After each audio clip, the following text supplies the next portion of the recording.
National Treasury says it will approach the negotiations with an open mind, realistic about the impact of inflation and the public sector being able to attract the best skills. Government says it's still committed, however, to containing the wage bill. National Treasury lists pressures from the public service wage bill as a significant risk to the fiscal outlook. If you read that affidavit very clearly, we're simply saying, let's relook.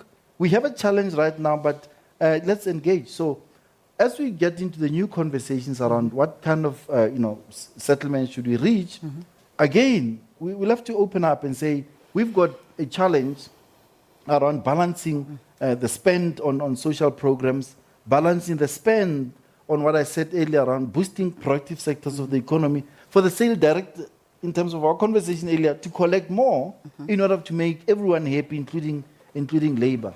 But again, we should be realistic in terms of inflation and the cost thereof, and what it means actually to keep people employed, and what it means actually to attract the best skills in the public service. And so it's again going to be a very interesting conversation and that we'll have with labor. And we're going to go in there open-minded and obviously hoping that we'll find each other and this time around and respect whatever agreement that will be reached upon at the end with them. Mogajane says government is committed to restoring public finances. He says South Africans should worry about the high government debt levels and the debt servicing costs. On the other hand, SARS Commissioner Edward Kisweta says there are members of society who deliberately seek to defraud the tax collectors. We were able to detect 30 billion of the 266 billion as would have been fraudulent.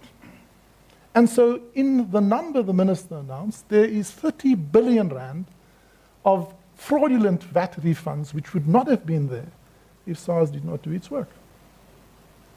We service year to date 5.3 million individual taxpayers, people that we think would all be honest.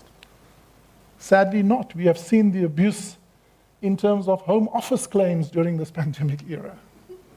Right? And I've had to disallow many incorrect or even criminal requests for allowable deductions. Government says it's pressing ahead with various structural reforms to speed up economic recovery. Mogajane says he expects spectrum to be auctioned in the next week. He says steps are being taken to make it easy to do business and for industries to perform optimally. Gloria Stefakomosi, SABC News, Johannesburg.